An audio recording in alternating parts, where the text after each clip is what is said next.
Good evening, ladies and gentlemen. Welcome to the Z Trigger Podcast. My name is William Hill. Nah. What?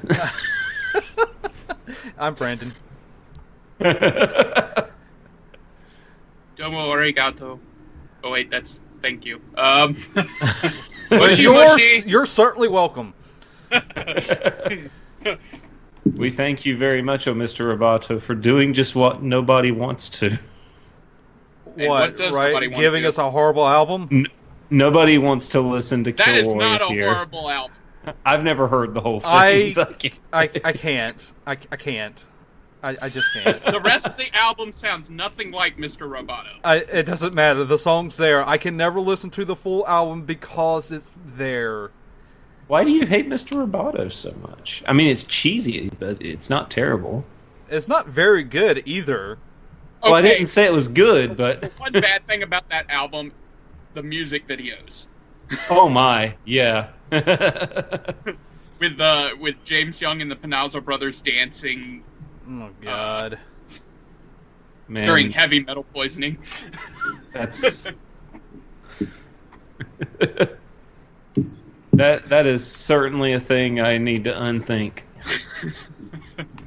I'm going to unthink that by talking about video games. The video game of Kilroy was here. Things I would not be shocked if they existed is Kilroy was here, the video game. I mean, after all, Journey had a video game. Why not? Here's the thing that I don't get. Why would anybody want to play the Journey video game? Because they really like Journey. Because they saw Tron, and Tron had Journey playing in the background, and it was about arcade games. Yeah. You know, I'm sorry, but you've not convinced me of the reason why that game exists. Well, at least it wasn't a Toto video game. We can thank God for that. That game can go right straight to the Africa. video You ruined my joke. Africa, the video game. Sounds racist. It does. Congratulations. We have now become a Trump-approved podcast. Oh, well, anyway, what kind of games you guys been playing this past 2 weeks since we last recorded? Sorry, again, last week was very busy for us folks, so we're going to be talking about 2 weeks' worth of news, which totally feels like 1 week worth of news. Yeah. Oh my God! Why is that so expensive? Go on. Okay. I don't know. I want to know what is so expensive. Okay, what is so expensive so that could derail this? I was on GameStop's website, right? So There's the problem right there. yes, but now I mean this is no surprise because fuck video game pre-orders out the ass because the video game industry doesn't know how to handle them. But this game fucked even further by being by Warner Brothers. Shadow of War has. Oh no. Have you seen the Mithril edition? I've heard about this. I've not Is it seen made it. of real? It's $300. $300. $300. $300. Please tell me it comes with a Mithril shirt. It comes with a limited edition 12-inch Tar Goroth Balrog versus... What the fuck? I am very disappointed. It's two creatures fighting each other, and it's 12 inches tall. I am not impressed.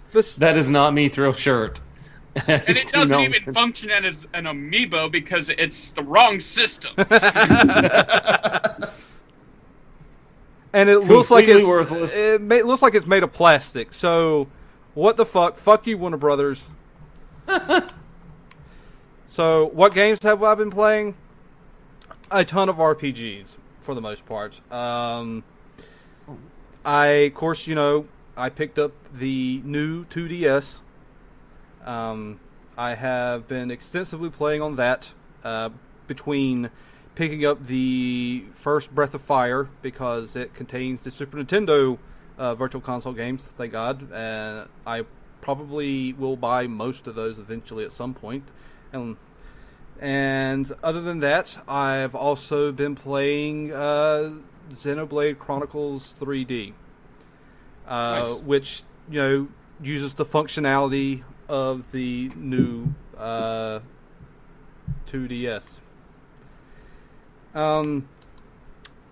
I am not the biggest fan of the C-Stick. Yeah, it's like an old laptop nub. Yeah. It's a little bit. I tried it. Yeah, it is. It's exactly like that. And you have to really crank up the sensitivity to make it workable because it controls the camera, at least in this, Right. at least in Xenoblade. At initial settings, it's slow. So when you're trying to pan around, it takes its time. So crank that up. It's a little better. Still don't particularly enjoy it. I feel like there's probably a much easier way to do that than what they did. I mean, some of those. I mean, you have 4 buttons at the top. You really did not need a map button. You don't. Some of the buttons you just really didn't need. It was kind of just overkill.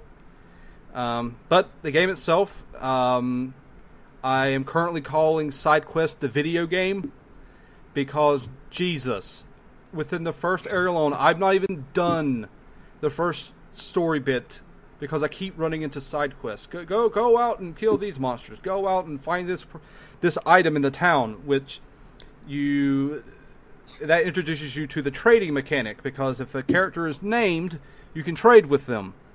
And I don't particularly understand the trading mechanic. It's something about the value of the item you give them has to be more than the value you receive. I'm like, well, how is that ever going to benefit me? I don't think it cares if it benefits you. I guess it doesn't. But yeah, there's that.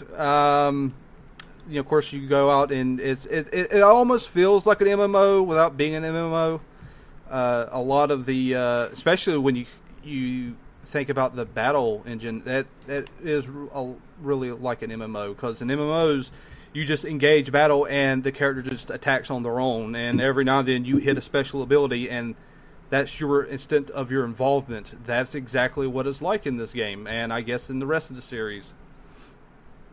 When I first tried it out, I wasn't really expecting that, so I was like, how do I attack? Oh, he just starts attacking. At first, I had to figure out how to even engage an enemy, because there's not, you just approaching it doesn't do anything. If they're not hostile, they'll just hop around your ass. You have to target them and then hit a button, which also involves using the top buttons. Let's see. Other than that, the game, I never really got to see it on the Wii, so I don't know graphically how it compares, but it looks just fine on a 2DS.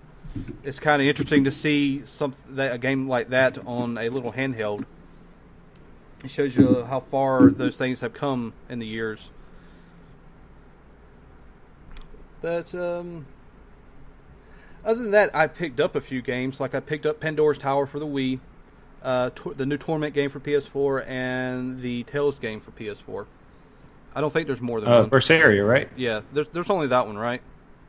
No, there's also Zestiria, and Berseria is a prequel of sorts. Oh. Well, lovely. Yeah, so... And apparently Berseria is actually much, much, much better than Zestiria is, even though Zestiria is pretty good. Okay. I'll eventually get to those. Yeah. But yeah, so... I'm trying to think if there was any other gaming that I've done. That pretty much... is the extent, other than I also picked up the Xenoblade Chronicles for the Wii U. Basically, I'm trying to prepare for the new one coming out, but I don't think I'm going to be able to beat both games before it comes out. I don't know if I have that much dedication, because if the rest of the game is anything to explain what the rest of the game is going to be like, I'll be doing side quests for hours. Because there's so many. Oh yeah, absolutely. It's a massive game. Both of them are. And I've had the same thought of how am I even going to be able to attempt to finish both of those games in time for the third one, because I'd like to. I'd really like to play through both of those. And then I've got Mario Odyssey coming out at the end of next month that I've already got paid off. Honestly, I've come to the conclusion I don't care. I'll pick it up, and it'll just sit here until I get done with the other ones. Even though you don't really have to, because it's not like they're connected or anything. But I know. I mean, it's just a matter of wanting to have done so before I dive into the next one, if you know what I mean. You know what I'm saying?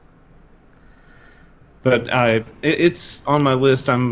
The thing is, I've also kind of got the issue of wanting to finish bunch of other games. Well, I'll get to what I've been playing, and that'll explain some of my being overburdened with gaming at the moment. And but I want to finish Xenosaga as well. So I've got to finish one more game to finish that off. One more game. I'd love to be able to finish that game, especially after how much I didn't like Xenosaga 2. And I mean, I expect that Xenosaga 3 is going to be better than the second one, but I mean, you can only go up really from that game. Honestly, I could say that this series so far is much better than the Xenosaga stuff. I did really like the first Xenosaga, but I mean, I don't know. Part of me still remembers the game back in the day and liking it, but I don't think I would ever want to replay it. It's I will put it this way: I get the feeling that I will agree with you through that whole that rose-colored lenses sort of thing. I'm torn. Like there's so much that I like about what Xenosaga does, and also I have that weird appreciation for what it was doing at the time with Japanese role-playing games. Namely, that they were basically movies that eventually you would get to play a little bit. Which that's a lot of Japanese games at that time, because my God, think about the 2 Metal Gear games that came out on the PS2. They are short when you really break them down to just gameplay, and you spend a lot of time staring at cutscenes and conversations in the codec. So, but I get what you mean. But I look upon it fondly and hope that if I ever do decide to replay that second game, that I will find some sort of fresh happiness in it, despite the fact that it's basically a 6-hour game with 15 hours of cutscenes and whatnot. So as for what I've been playing, because I think it's time I do my part, right? I've been playing Mass Effect. I've been playing way more Mass Effect than it's actually sane to play Mass Effect in such a short amount of time. So whenever we last recorded, I still had... How much did I have left, Brandon? Because I finished Mass Effect 1 while you were here, right? Or I got really close to finishing it. I think I had like 2 major story missions left of that game.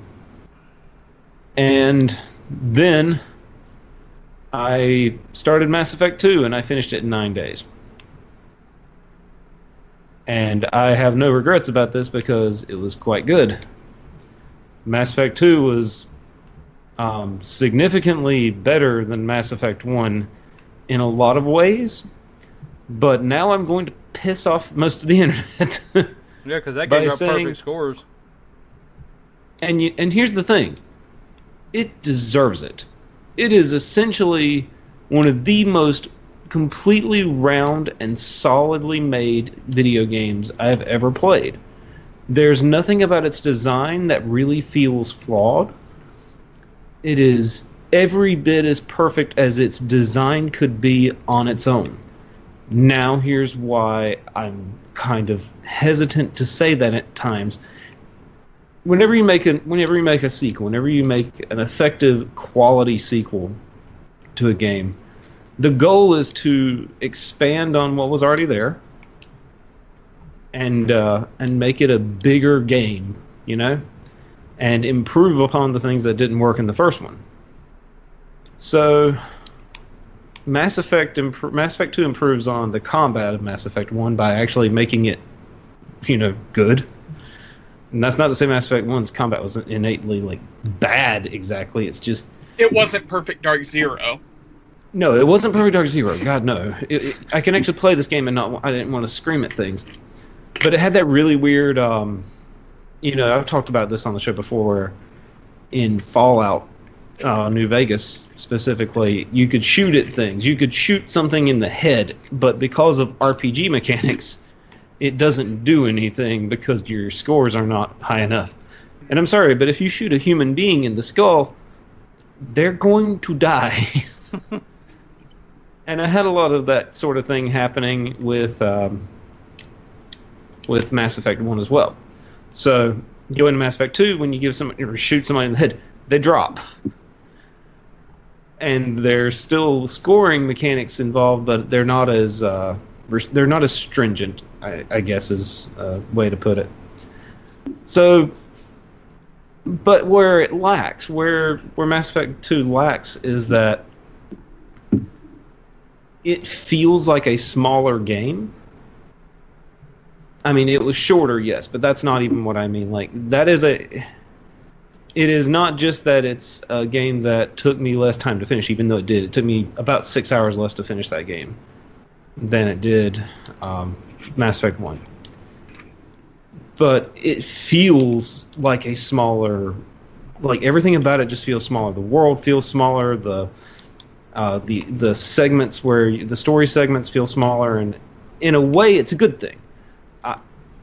Like, I don't ever feel like there's no sections of that game where I'm literally just repeating the same ugly little bunker that they threw together and copy and pasted like 12 times across the entirety of the game.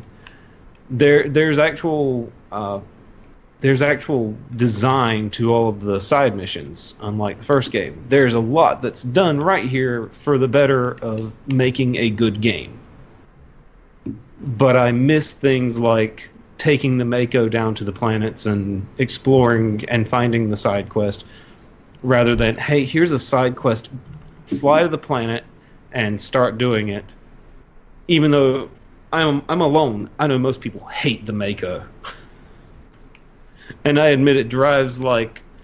it drives like 17 turtles duct taped together and riding on a unicycle. It's pretty awful.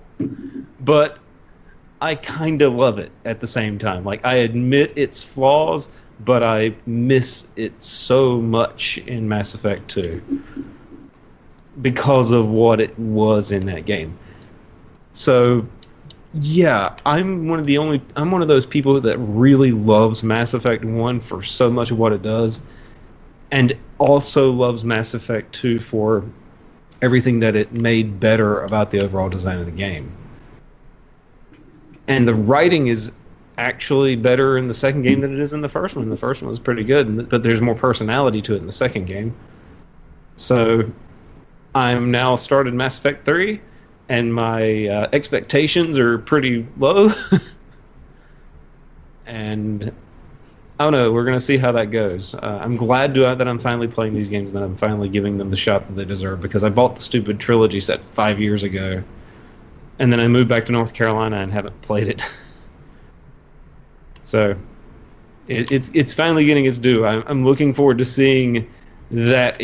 well, actually, I updated to the better ending, but I'm looking forward to seeing the ending that rallied the internet together in rage. All that time, all those years, for nothing. All those side quests, and it leads to nothing.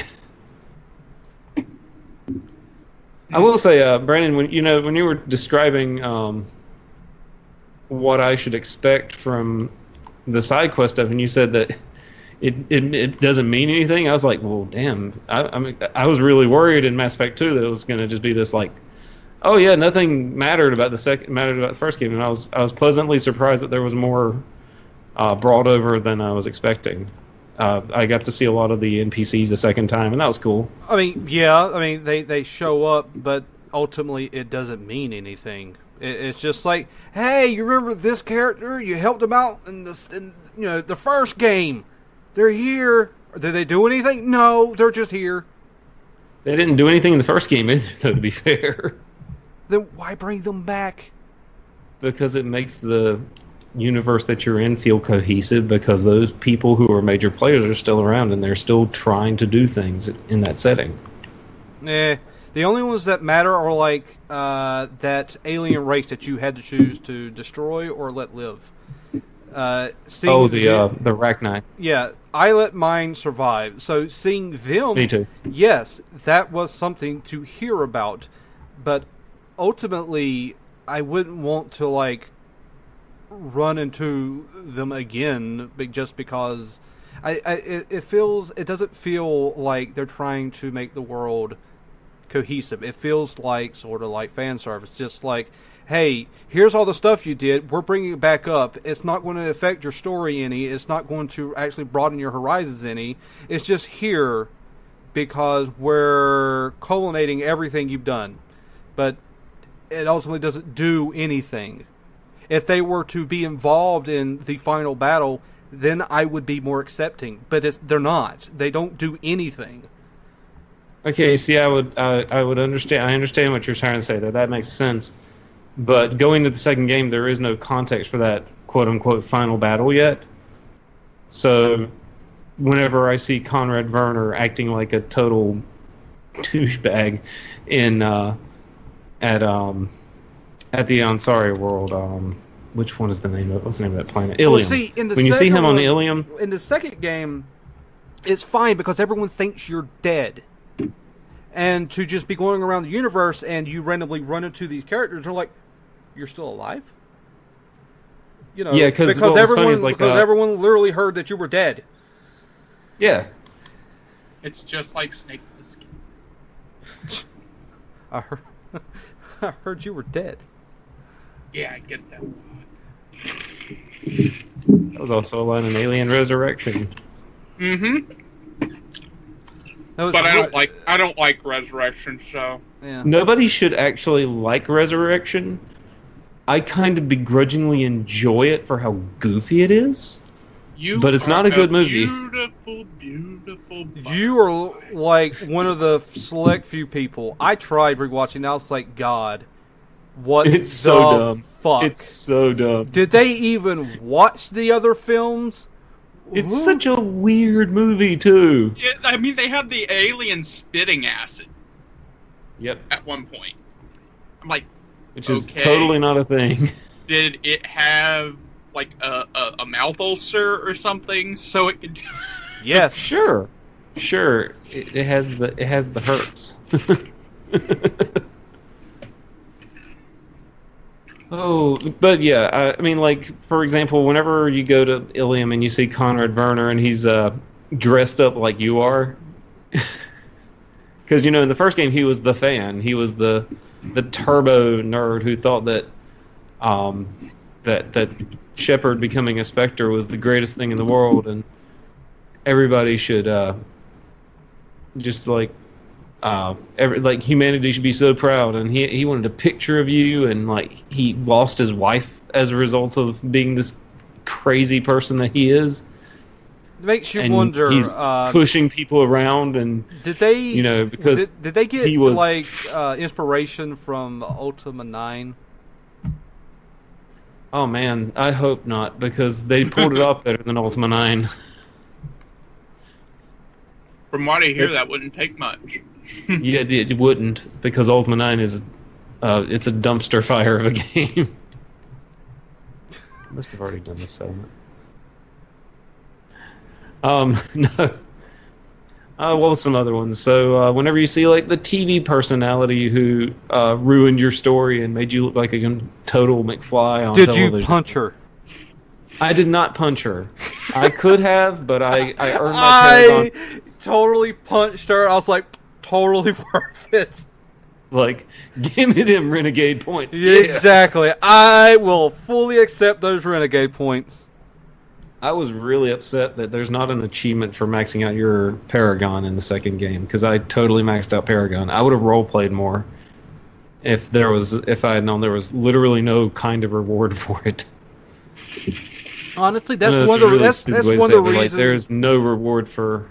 That's one of the reasons why BioWare gets a little bit of a bad rap for their system of good and evil, because ultimately it doesn't amount to anything. Yeah. Lord.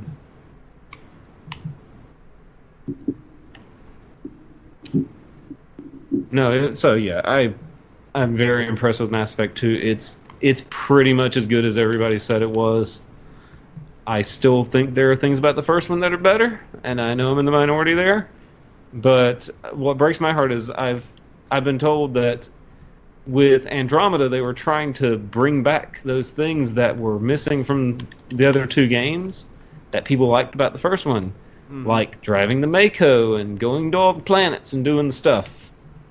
And then that was not in the game in a good way at all. It was really dumpstery as well. But I just blame EA at this point. It is their fault, and They gave the series off to a company they shouldn't have, because who the fuck knows why. It didn't have anybody related to the original series involved, except for the Mac Walters, who was the writer from Mass Effect 3. So there you go. Yeah, and he's and I don't know why they would give him a shot, because let's face it, nothing special about his writing in that game. No, I swear the pulse of that series really belonged to Drew Karpyshyn. You know, because he wrote the first two games. He wrote the good ones.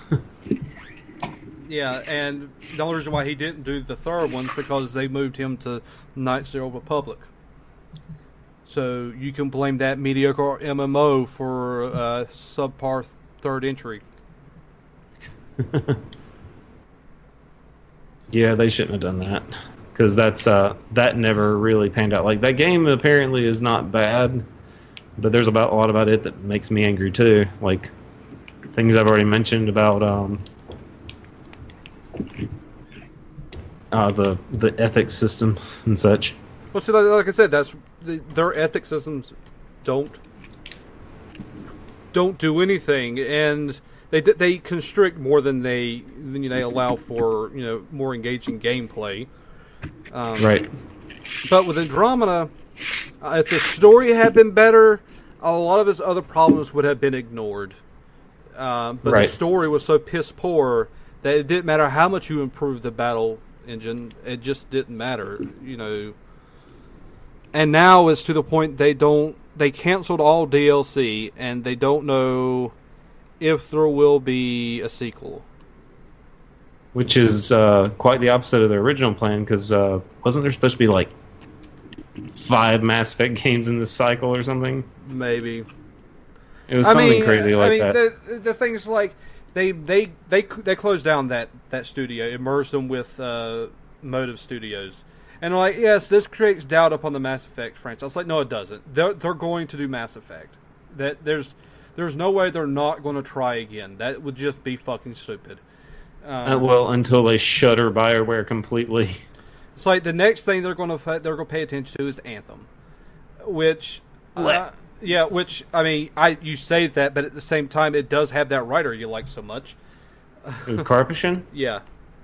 I can't care about it because it looks so Destiny. That's because it literally is Destiny with added extra features. With probably better writing, but that's not enough. Honestly, it's probably going to be like the Destiny we've always wanted. That would be kind of sad. I still don't want to play that though. If I wanted to play a game where all I do is walk around and shoot things forever and ever and ever and never really have any change in Well, in see, gameplay. that's why I said the Destiny we wanted, not the Destiny we got. But the Destiny but the anthem they're showing is just Destiny so far. Well, that's because all they want to show is the game. Is just the combat. They don't want to. They're not going to show anything else because that's what people are going to be focused on, I guess. I don't know why they chose to show off what they did. I guess because it showed the most amount of mechanics from the game. So yeah, I guess, but at the same time, I'm having a hard time believing I'll ever give a crap about it. Maybe it'll come out and somebody will say, "Yeah, this is the game you need to play, Brad, because it's the game you want. It's the super special science fiction hors d'oeuvre dinner that you've always dreamed of." That did not make any sense at all. I am so sorry. But I mean, maybe we'll finally get a game from BioWare that's worth being played again, rather than at least Andromeda. At least in this game, you can do single player if you want. You don't have to go into a squad like in Destiny.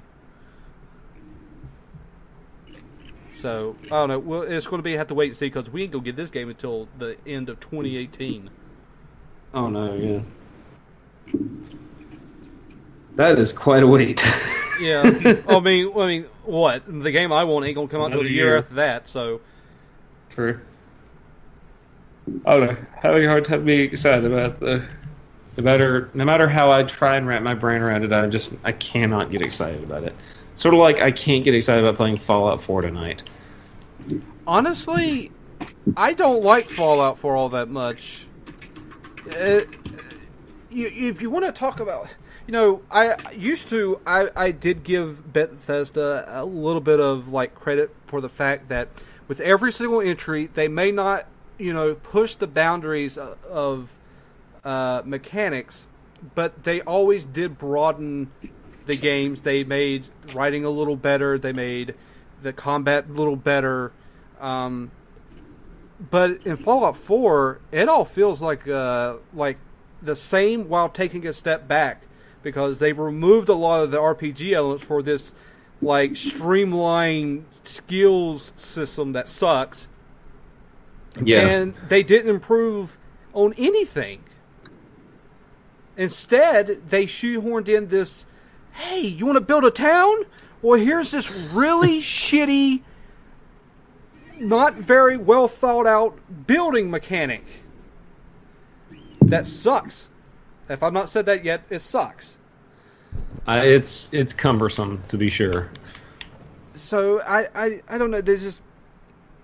They really, for the length of time between 3 and this one, there was absolutely no reason to get as little advancement as we got, which was none. Right. I think my issue is that I don't know. I'm not engaged with it at all. It's boring. It's okay. It's an okay game, but here's the problem. As far as the Bethesda style Fallouts go, New Vegas is still the best, and Bethesda didn't make that one. Obsidian did. They made the Fallout game that I liked enough that I put up with some of its more frustrating design elements, and I finished it. That is the only Bethesda-style role-playing game I've ever gone to the end with, and that is worth noting to me because, frankly, I just it's so hard for me to stick with a Bethesda-style role-playing game, and I know that there are people who think that they make the best games and the best role-playing games and the best open worlds, but they really don't. No, I mean there's tons of better companies. They make fine sandboxes in that there's a ton of stuff you can do, and it gives you a lot of free reign to do all the stuff that you want to do. Honestly, if you want to go and chop down trees, you have the option. If you really think about the history of Bethesda games, they've actually, what was it, Daggerfall? You could literally do a hell of a lot more in Daggerfall than you can in Skyrim. Yep. For better and for worse, you can do more in Daggerfall than in Skyrim. Yeah. because that game is it's a little unwieldy in its size. There's no way to see all of that game in all realism. Like, that is a big friggin' game. I mean, isn't it still one of the largest world maps of any game in history? Yeah. But It's that was back 1,000 square miles or something. Yeah, that was back when they were more focused on D&D style than what they eventually turned into. Right. But I mean, but Obsidian has a much longer history of producing better story-oriented content. Aside from Alpha Protocol, I don't know what the fuck happened with Alpha Protocol, but the rest of their stuff is pretty damn good. You know, I love Knights of the Old Republic 2. Neverwinter Nights 2 is great. I don't know if I could say it's better than the first one because I never finished it. I never finished that one either, and I need to. But their more recent stuff, Pillars of Eternity, I love it. It's great. It's very much, you know, back in the day of their that damn fucking shit. What the fuck is the name of that damn series they did for PC back in the day? Did they do Icewind Dale, or I thought that was BioWare? Yes, Icewind Dale and Baldur's Gate. Right. I thought those were both Black Isle titles, though. They were Black Isle. Oh, that's true, yeah.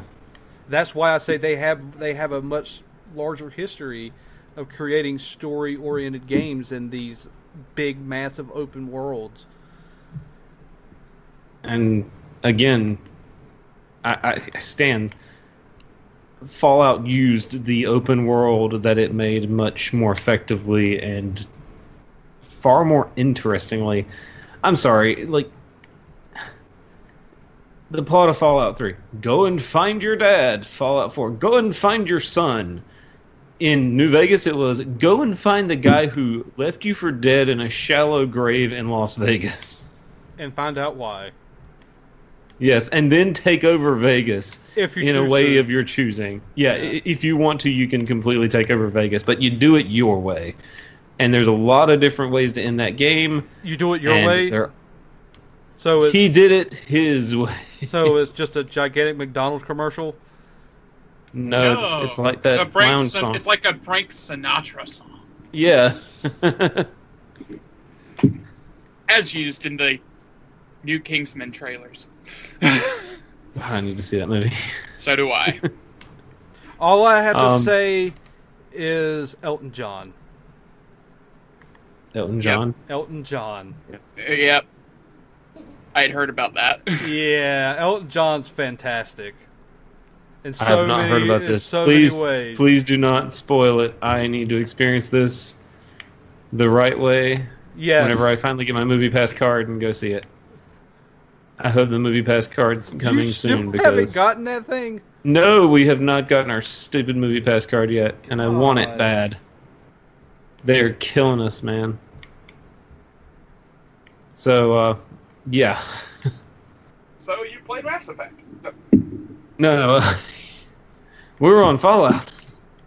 Yeah. So I mean, that's not just the only stuff that's missing from Fallout nowadays. So I want to echo on this because Fallout 1 turns 20 this weekend.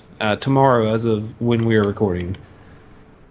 Saturday the 30th, I guess, is when Fallout 1 came out way back in 1997. And it's not even like the first one and the third through fourth one are not even recognizable next to each other anymore. And that's unusual and upsetting, kind of, because there will always be people who think that the first two are better than the other ones, and then there are people who never played a damn PC game in their life who will say that 3 and so on are much better because they're action games. And I feel like a lot of I feel like there's some stuff that's lost in translation and not as good about the Bethesda stuff. Oh yeah, you definitely lose quite a bit when you Bethesda it up. It When you Bethesda'd it? Yeah, when you try to take Bethesda and make it into an adjective. Honestly, Yeah, I remember when they first said Bethesda got a hold of the Fallout series. I was like, what the fuck is that going to be? And then they showed the pictures. I was like, that's not Fallout. What are they doing? And they made it very green. And when I finally played it, they do, at least with the Fallout 3, they did get the feel, but they sort of get the feel. Yeah, I mean, it's not completely there. They tried to include all the different facets from the Fallout series, because, I mean, originally it was a tactical RPG. Yeah. And I don't know. They tried. That means I'd have never played it.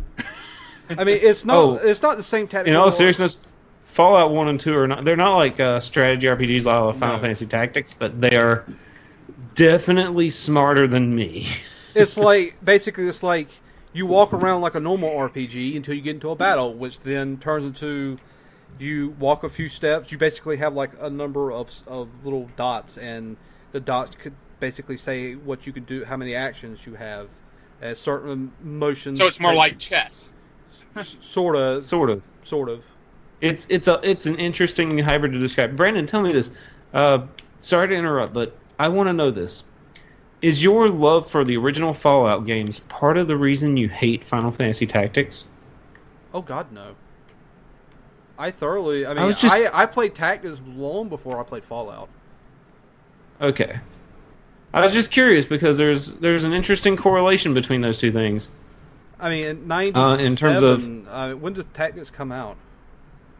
97? Yeah, 97. Well, see, I didn't have a PC in 97, so I didn't play Fallout 1 and 2 until much later. You didn't play those until we were in high school and Kmart closed. Yeah. And you bought the collection. Yeah. That was a good buy. I remember that. But, no, my hatred... We bought some really good stuff at that Kmart closing. Yeah, my hatred for Tactics is a creation from the game itself, and just the game itself. Okay.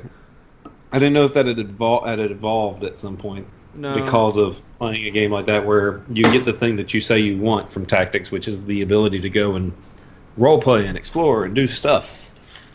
And also have that combat, sort of. It's like I don't mind the combat in the first two games because it's like you walk around. I want to attack that thing. You attack. There's really not a lot of strategy involved. Just hope you don't die. Yeah, it's more of a I don't want to lose kind of tactic, and that's what quick save was invented for. Yeah. Anybody who's ever beaten Fallout 1 and 2 without using quick save at all are the most impressive people I've ever met, because I couldn't get out of the training tutorial in Fallout 2 without quick saving. That's how hard I had it with that game when I tried to play it. I mean, just if you want to talk more about why New Vegas is so good, even the people involved in the original Fallout made New Vegas. That there is no better studio to do Fallout than Obsidian, based on the pedigree that's involved with the company. Given the goodwill towards New Vegas from the fan point of view at this point, one wonders why they haven't given them all of the stuff they did with Fallout 4 and said, "Hey, pull a New Vegas out of your ass.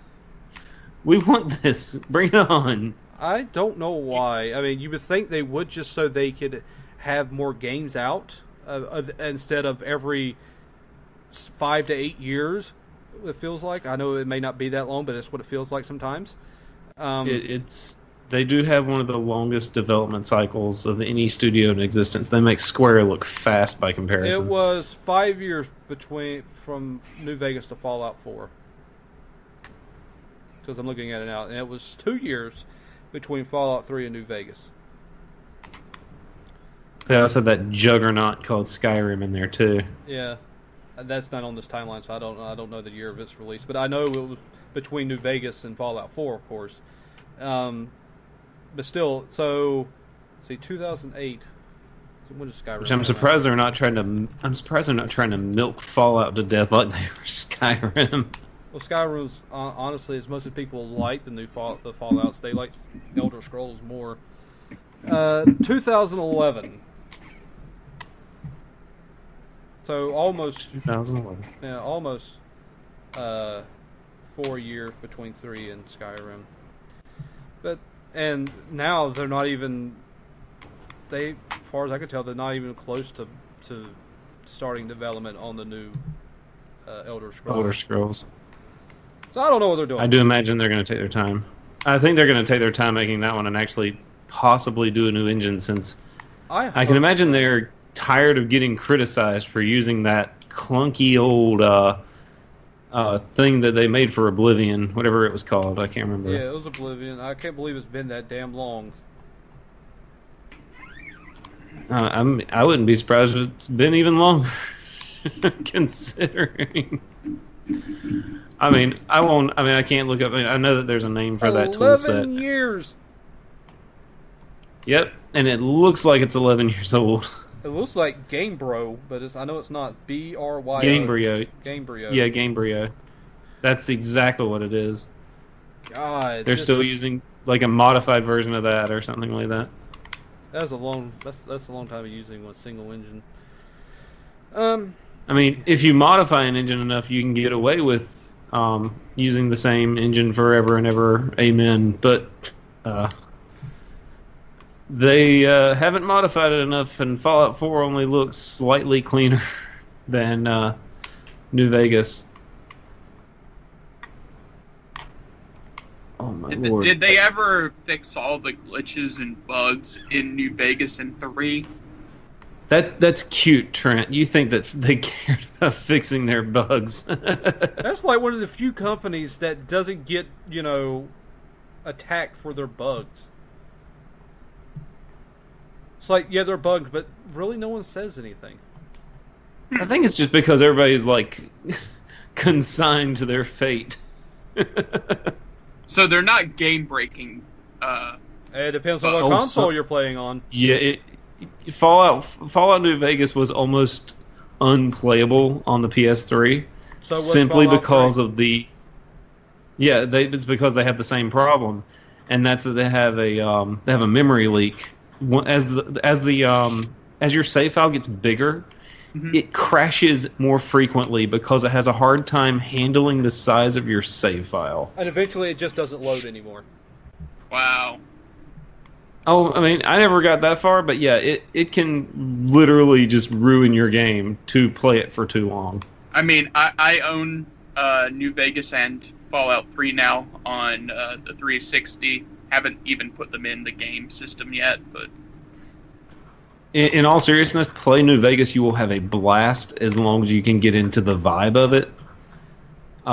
Especially once you reach New Vegas itself, that game becomes an utter blast. I loved that game. The one thing I don't like about it, the thing that's most frustrating, is how much it relies on your decision to deal with certain factions and how you interact with them. Mm-hmm. Because you can screw yourself so hard by siding with certain factions at certain times. And okay, so I know I've told this story on the show before, but I'm going to tell you again because consider it a cautionary tale for yourself this time, Trent. Okay.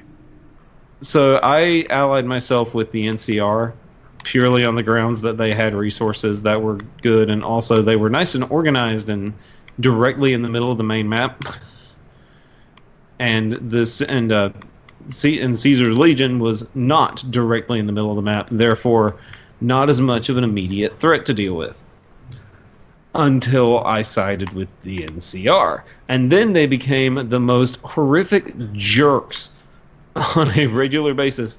Like they would like rally together and come charging up the road to find me, and it's like they did not die easy. I had to break out rocket launchers to do damage because no other gun would hurt them.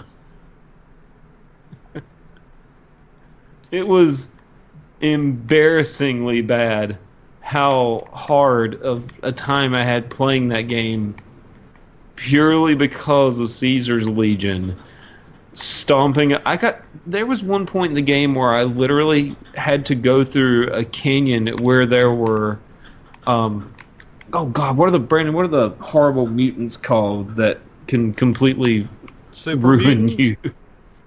No, they're not super mutants. They're some other sort of thing like that, but they're not super mutants. The night something. Night Stalkers? No, Night Stalkers. Yes. Are they Night Stalkers? Are they Night Stalkers? They're the big beasts, right? Yeah. Well, anyway, Night Stalkers complete. Like, I had to go near a Night Stalker encampment just to get anywhere in the game. Is it Deathstalker? I can't remember. It's been so long. Deathstalkers. Yep, they're the big gigantic creatures with claws that will fuck you up. Yep, that's them. I had to go through their encampment and not get caught to get somewhere in the game, to get to Vegas the first time, because on the road to Vegas I would always get stopped by the Centurions, and they ruined me. Damned if you do, damned if you don't. Yeah, it was rough. It was rough going. I don't know how I ended up beating the game, but I never dropped the difficulty, which is something I'm kind of proud of here. A year later, I really liked that game. I thoroughly enjoyed New Vegas, and that's why I would love to see more from Obsidian in this case. But speaking of Obsidian, somebody recently said, "Why isn't there a sequel to Alpha Protocol?" Brandon. Who said this? Why the fuck would you even mention that? God. I saw it on Infra-G. What are you, cruising for a bruising? What the fuck is wrong with you? No. No. I don't know, like I said, I don't know what happened with that game, because literally pretty much everything else they've ever done has been really good. For whatever reason, that one just blew up in their faces. I want to play it. I want to play it and see what it is going on there. Bad. But I'd have to buy a copy. It's bad. It's cheap. I gathered. Is it cheap? Yeah, it's cheap. I How think cheap is I think it was cheap when I bought it. I think it was like $5 when I bought it. I thought you pre-ordered that game. Did I? Yeah, I think you paid the $60 I don't for it. No. I ended up not doing it because they kept pushing it off, and eventually I was like, well, this game's never fucking coming out, and I dropped the pre-order. I feel like you got it really early on, though. Or maybe it just dropped in price that fast. It's $2.99. PS3 or Xbox? Xbox. Is there a PS3 version? I don't remember. Maybe it has something to do because it's Sega. Sega was involved. Let's blame it on Sega. Fuck Sega. Yes, there's a PS3 version, and it's also $2.99. Well, I'm just gonna have to find me a copy, Brandon, and see what is going on there, because I mean, it sounds like such a cool game, an RPG shooter where you're a spy. What doesn't make any sense is it has a very positive rating on PC. What? I don't know. Really? Yes, I'm on Steam right now because I saw that it had over 2,000 reviews and all of them positive. I'm like, who the hell is playing this game and why are they giving it good reviews? You see, I mean, maybe there's something good in there that we don't know about. How much did you play it? I don't remember. Dude, this has been so long, I don't remember. Yeah, we were still living together. His answer is entirely too much. Yeah, I mean, this was 7 years ago when the damn thing came out. Man, I feel old now. So anyway, in the not feeling old category, I didn't play Ultima Online until recently, and it's 20 years old now. What's recently? I played it last year. I tried out a free server last year. Okay. That game is so it's getting a free-to-play version called Endless Journey, and this is to celebrate its legacy, and it's going to come with everything up to the Stygian Abyss expansion. And that's a whole lot of video game for free there. And I mean, of course, there's going to be some free-to-play garbage kind of like packaged in on it because it's EA, and of course they're going to. They got to keep making money on that 20-year-old game that worked just fine on 56K dial-up, you know? So here's the thing I'm kind of wondering about is, like, I cannot believe that they still have enough subscribers to the original game to warrant charging the $15 a month that it still costs. I can't believe the servers are still up. I mean, maybe it's a legacy thing, sort of like. But then again, isn't EverQuest offline now, like the original EverQuest? Is it? I don't know. I mean, I seem to think that it eventually. It did. Yeah, no, that's Mac. Is it still going? Well, EverQuest? I mean, you're looking right now. You would be able to tell better than me. Yeah, but I don't see anything about it ending. Huh. Decline. Sony saw the rights. Sony sold the rights to EverQuest. Hell, they released a new expansion in 2015.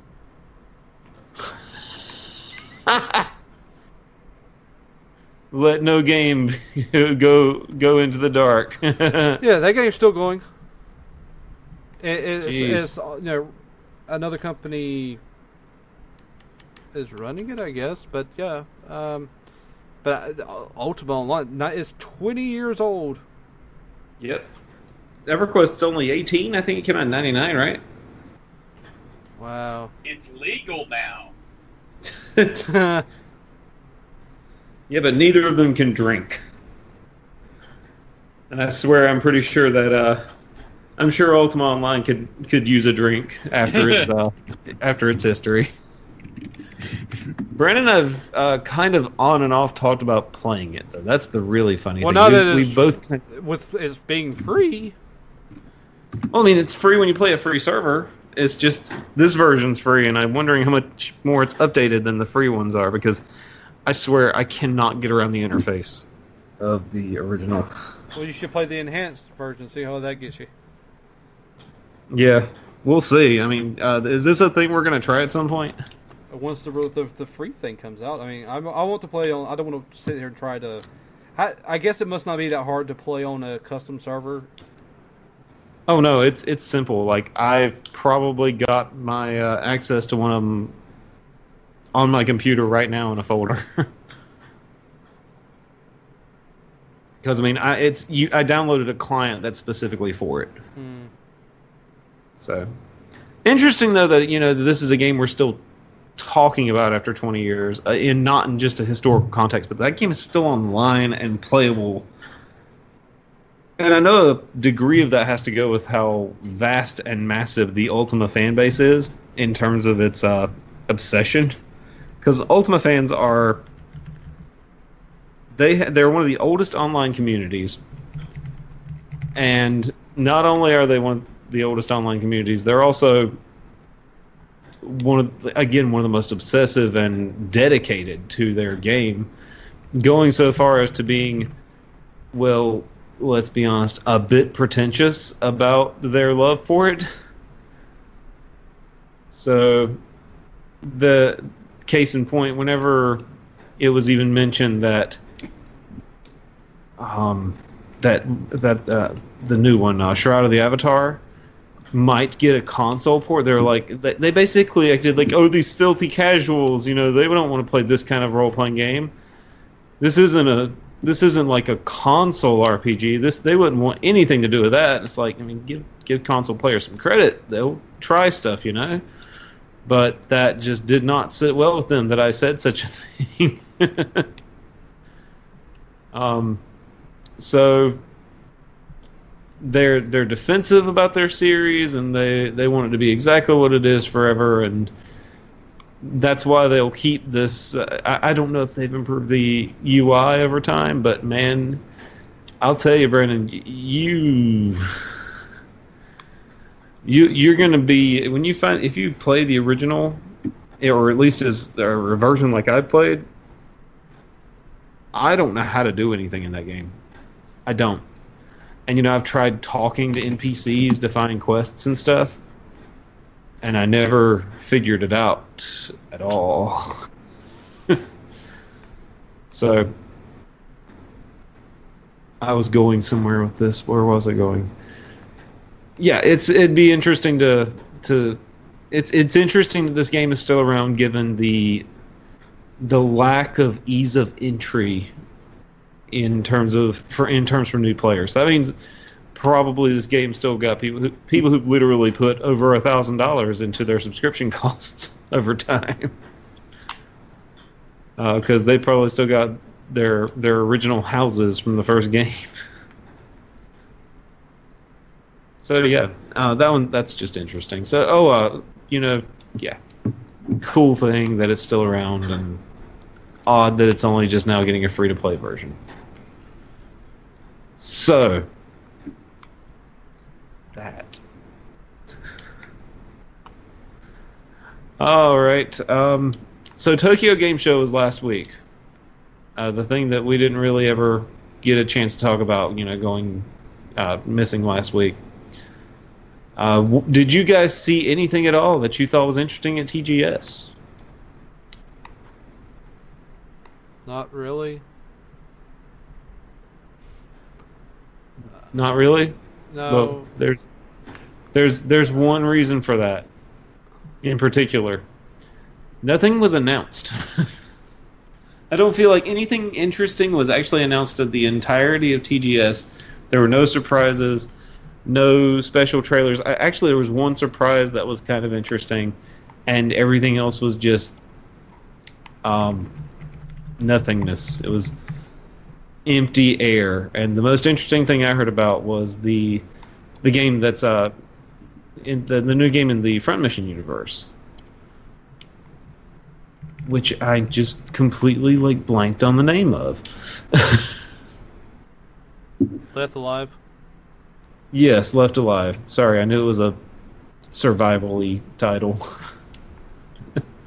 So Left Alive, big mechs from the Metal Gear artist Joji Shinkawa, and it's set in the Mass Effect universe. That's kind of cool. It's what? It's set in the not Mass Effect. God. Front Mission. I was like, excuse me? It's set in the Mass Effect universe? Really? God, I've been playing too much Mass Effect, clearly. Excuse me? Baking powder? Did you say $10,000 for $5,000? Oh, yeah, I think that was the most interesting thing. Also, odd move. That was a surprise from Square. It was the only surprise they really had, because what they should have announced was, hey, we got a trailer for Kingdom Hearts 3 or Final Fantasy 7. We have something to show you that people are really asking for. But instead, they got us a new. I mean, the PlayStation experience is only a couple of months away. Why waste it? Is it even months away? Isn't it next month? December. I thought that was an October thing for some reason. Why do we have to wait for December, man? I want to see some big announcements, and Sony hasn't had a very good year for big announcements. Honestly, no one has. That's because they only do it at the PlayStation experience. Like last year, we heard about all the big titles are coming out for this year, and at the experience, and they came out, and now we're just waiting for the next experience to find out what's coming out next year. Yeah, but at least they had something at E3 in 2016. What they have? Now it's. I'd have to go and look to I think see, Horizon was their biggest thing. And it was at E3. Yeah, that's what I'm saying. I think that was their biggest thing. So, but at least they had something. This year they had nothing. Hey, they had that biker zombie game. Like I said, they had zilch. They had one of the most boring open world games I've seen in a long time. More zombies, game. Whoa. They aren't creating a Ubisoft game. Oh, that's funny because I'm playing Assassin's Creed right now. You are? When did we switch to that? You're supposed to be monitoring our chat, and you didn't know that I had switched to that. We're talking about Fallout. Your ass is playing fucking Assassin's Creed. To be fair, I was playing Doom by the time we finished talking about Fallout. Doom, Jesus. I also played some Doom, yes. Stick with a game! Which Doom? I'd like to, but I'm having a hard time sticking with anything. So did you switch it out about the time when you said, and I'm not really getting into Fallout 4? Hell, it still shows you playing Doom. Oh, now it's switched. What is going on? Don't you mean now it switched? I'm not playing the Switch. Although Doom is going to the Switch. Yeah. But we talked about that on the last podcast. Yeah, that we never posted. Oh my god, I didn't, did I? I'm the worst when it comes to getting our show online. I'm really good at preparing for a show. I'm not really good at releasing a show. Oh, this is Assassin's Creed. This is Pirates, the video game. Yeah, this is Pirates of the Stabby Bean here. Yeah. I have that game. Have not played it yet. Yeah, as you can see, I haven't played it either because this is the beginning. I mean, I forgot. I forgot to say what games I played this week. That's because Brad, hijacked the conversation for the past hour. Oh, really? It's my fault. Yeah, it is. Mister, I want to talk about Fallout. Well, I also want to talk about Mass Effect, so I wanted to talk about AAA games. Oh, you know what? We never had an opportunity to talk about the most ridiculous news in gaming as of late. And it's not on our list, so I'm going to bring this one up real quick. It's been covered to death and been talked about by everybody under the sun except for us, so it's our turn, I think. NBA 2K18. Sports games. Oh. Yearly, annual releases that still cost $60, even though it's just a tiny bit of features and graphics upgrades, and then maybe they just throw in some stuffs. And next year will be sold at GameStop in their $10 bin. Yes, exactly. Actually, some of those damn games are like $30 still. When I went the other day, they had last year's games for like $5. Wow. You see, I've not seen that because I looked at PS4 launch Madden is still $10 used. That's funny. That's absurd. Last year's Madden is only $1. Are you serious? I'm fairly sure it was because I was looking at GameStop buy two get one, and that was like one of the first games that popped up for PS4 used, and it's only a bloody $1. Oh man, I'm going to GameStop tomorrow. Oh, I need to Madden. I'm sorry. It was Madden 15. So two years ago. Well, I mean, clearly I don't care. Yeah. I want an old Madden game for if I ever want to play a round of football. Foosball. So you can be ready for some football.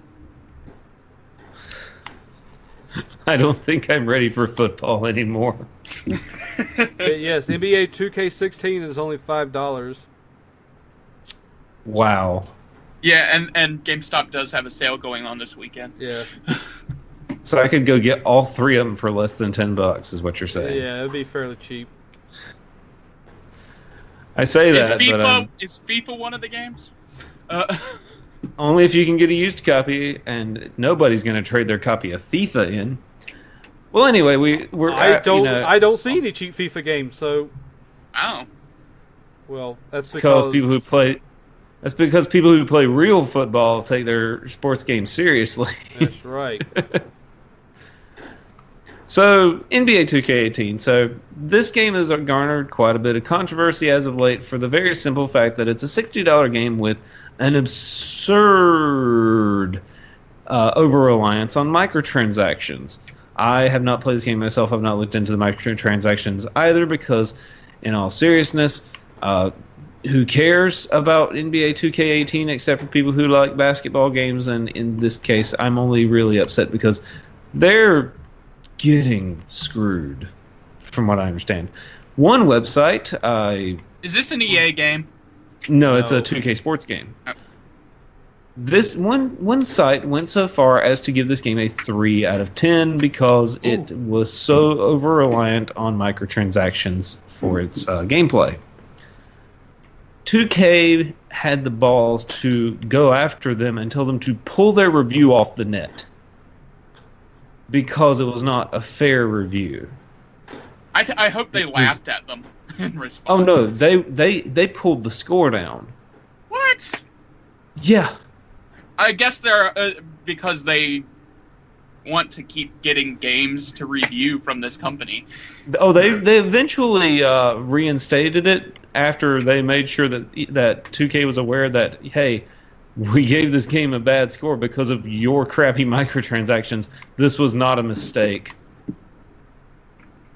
It was so this debacle has been very loud, and it raises the question once again: why are $60 games coming with nickel and diming microtransactions to?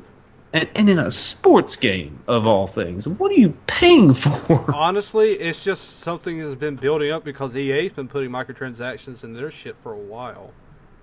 Yeah, they have those stupid cards and all that garbage, right? And there are people who are addicted to those things. Yeah, I know. That's how Joe got hacked that time. It was so weird. Like the hack happened, and the day that it happened, I realized that, oh look, my account has FIFA on it. I don't have FIFA. Did Jeremy play my Xbox for some reason? Does he had like not. FIFA? I mean, I don't know, but he likes sports games, so it seemed, reasonable to suspect, And I got 2 achievements out of that person scamming my wife for $300. Were they at least high-numbered achievements? Like, they give you a lot of points? No, they were not. I got 10 gamer score for that $300 they stole from us. Lame sauce. Jerks. But, okay, so here's the thing. Microtransactions in Assassin's Creed. Dumb. Really dumb. Offensively stupid. Why do we need this thing in this game?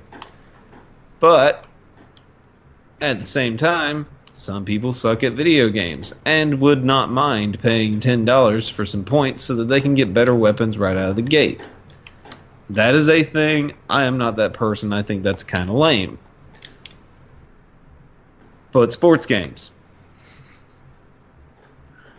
I don't see a benefit here. The card thing doesn't even make sense to me. Nothing about this sounds like a legitimate benefit that is worth me putting $20 in 2K or EA Funbucks on my account to waste on some digital goodies or whatever. So I don't know. Maybe I'm not the right market for that, or maybe I'm just not stupid enough. Who knows? But it is terrifyingly sad to me that a proper journalistic review got pulled off the net because somebody felt upset that they called them out on their crap. And that sucks. That is a horrifying and sad thing. But I digress. We have I think we got one more here on the queue, and this one's another sad farewell, but it's a farewell that's still a year and a half away. And one I'm kind of stunned by. I thought that this had already happened.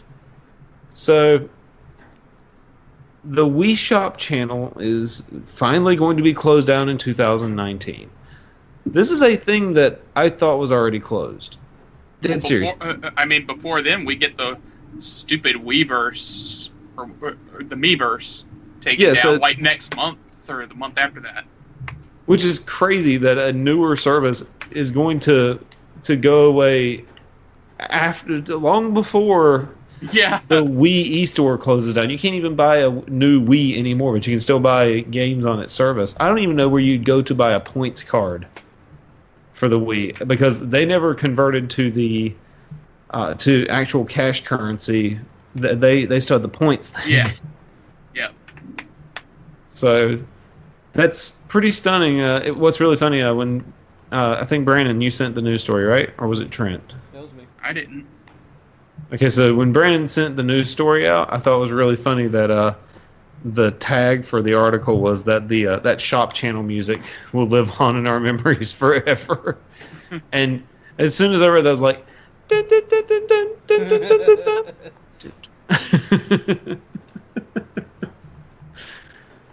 dun, dun. I lament this. I also lament not having bought more eShop games. Why? Whenever because at this stage you'd be losing them. Yeah, exactly. I mean, but they had that was the best Virtual Console library, and why it never didn't directly connect over to the Wii U is astonishing. Like, those games should just be available. I don't know why they started the entire library over again. I don't know why, because it's Nintendo. Nintendo does all sorts of really weird and they've never been able to. I don't know why they haven't been able to understand online. It's not like you can't hire people to help with these things. Yeah, I mean, and they sort of have now. Well, supposedly, I still haven't seen anything. Well, we haven't seen them launch anything, and also they haven't said anything. They've got 2 months left. 3 months left to make clear their online plans, because they said their online goes fully live in 2018. So where's it at? You know? Well, when in 2018? Yeah, when? They need to make this stuff clear and done already. Abstergo. Abstergo. I don't know what I'm doing. This is a really weird interface, and it's also first person right now. And because I'm not listening to the dialogue and I don't have stuff turned on, I don't know what's going on.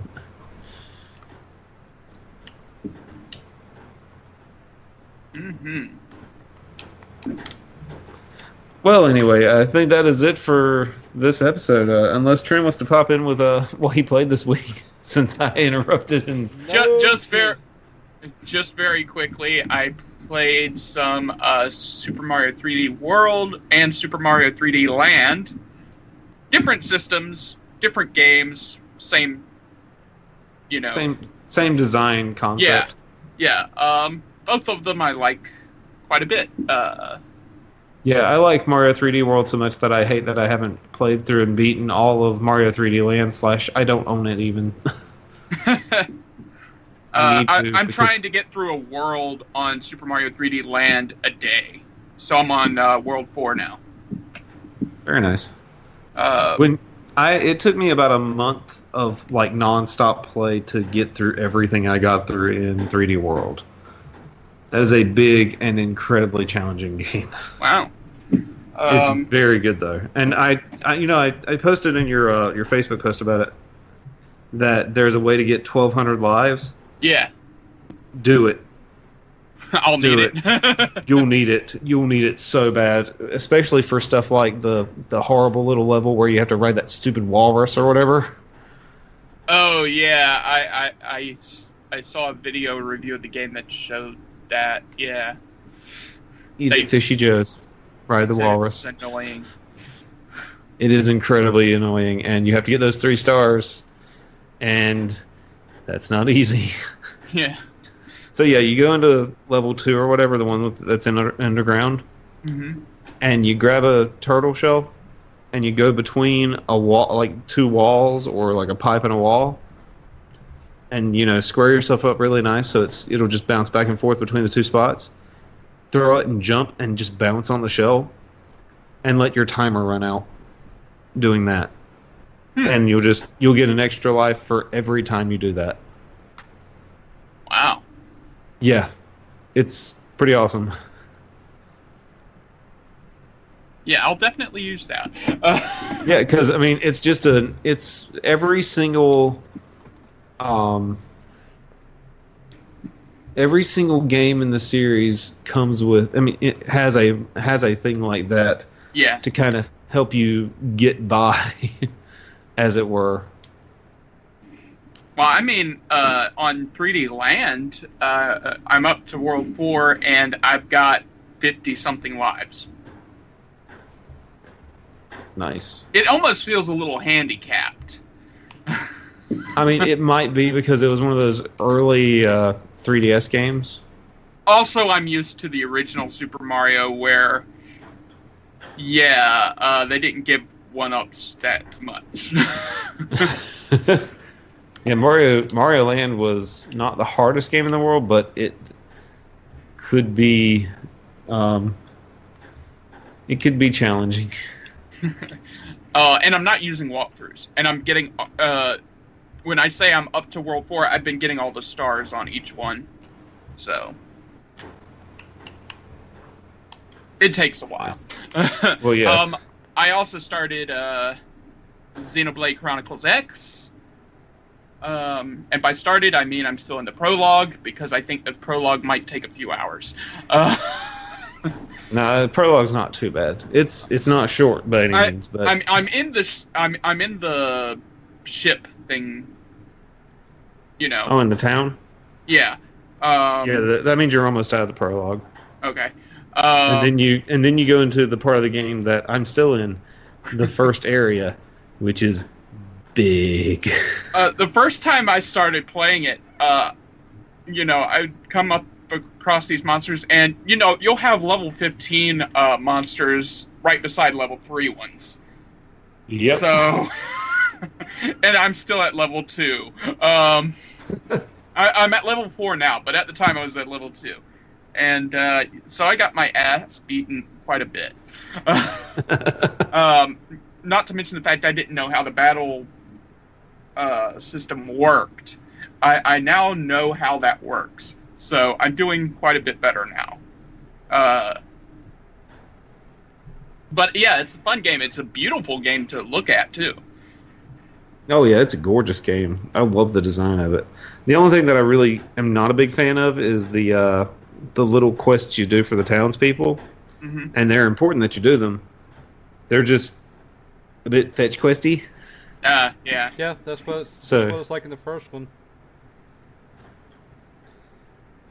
I'm gonna have a hard time getting through all 3 of those games by year's end.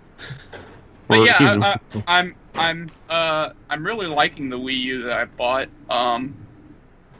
I have, I bought 2 of the 2 HD remasters of Zelda games that are on the system, Wind Waker and Twilight Princess. I have not played either one of them.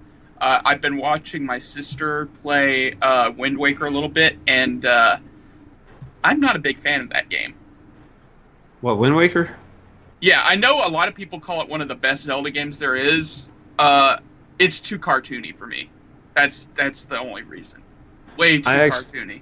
In all seriousness, that is one of the charms of it for me, and also the expression that it adds is a huge part of how you actually get through some of the combat. What do you mean? Okay, so the further you get in the game and the more elaborate the combat sequences get, and sometimes the fighting gets really technical, mm-hmm.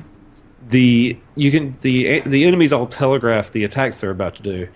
And because they have such vibrant facial expressions allowed by the cartooniness of the graphics, mm-hmm. you'll know what their attack is about to be, and you can get an upper hand on them in combat. Oh, okay. So I'm just not a fan of the art style at all. Oh, I mean that's fair. It's a very good game though. The actual game design is top notch, except for the sailing. But in the remaster they've given you a faster sail. So that's good because it's slow in the original. Yeah. Twilight Princess, though. Twilight Princess is probably my favorite classic Zelda game. I hear that it's quite divisive, actually. It is. And part of Some that people is... think it's too dark. Oh, no. How dare it be dark? I love the art style myself. I like the setting. I like the story. It's very good. Yeah, and one of these days I'll buy Skyward Sword, but it's so expensive. What, it's $60? Well, I mean, for a used Wii game, I mean, they don't have an update for it for the Wii U. They never got around to it. And also it used the Wiimote a little too much to possibly do that. It was very motion-based. Skyward Sword. Yeah. For some reason, my brain went my brain went a different direction. I thought you were talking about Breath of the Wild. Oh no, I plan to get that one too, since that is on the Wii U. Yep. And it's so good, says the guy who still hasn't done the final dungeon yet. And since I'll probably not get a Switch for another year or two, just based on how slow the games are coming out. The good ones, anyway. Yeah. I mean, by the end of the year, I'm just like, oh, Zelda and Mario, that's all I want. I've got quite a library of Switch games. There's some really good stuff on the system. And now that I can find a Switch very easily because the local GameStops here have numerous Switches available. So I wish it was that way with the SNES Classic. Sort of. Whoa, we're not going to talk about that thing. There's harsh feelings, and we've beaten that horse to death. Right. And I wasn't, and it doesn't really bother me. So now that said, Brandon's going to bring his to my house next time he visits. Yes. So I will bring a photo. I will stab you in the throat. And I will make sure that I am in the video, the photo playing it. Playing Star Fox 2? Yeah. Man, who needs enemies with friends like that, right? You're damn right. Yeah, I think that's all the games I played. I bought a lot, but haven't played much. With work, it is hard to find time to play. I know that's like, although I've played way too much in the past couple weeks. Okay, I'll put it this way: between work and reading, it's hard. Speaking of that, I think it is time that we end this show because we got to record another one. It's time to switch. Oh. All right. Well, thank you everybody for listening to our show, and if you've been watching live, thank you for putting up with my constant roulette of games that I have been going through tonight. Well, we will hope you will join us here on YouTube and on Podbean again next week for another show, because we do these every week, including on the YouTube. Try to. Well, yeah, we do them every week whenever people aren't traveling for reasons and stuff.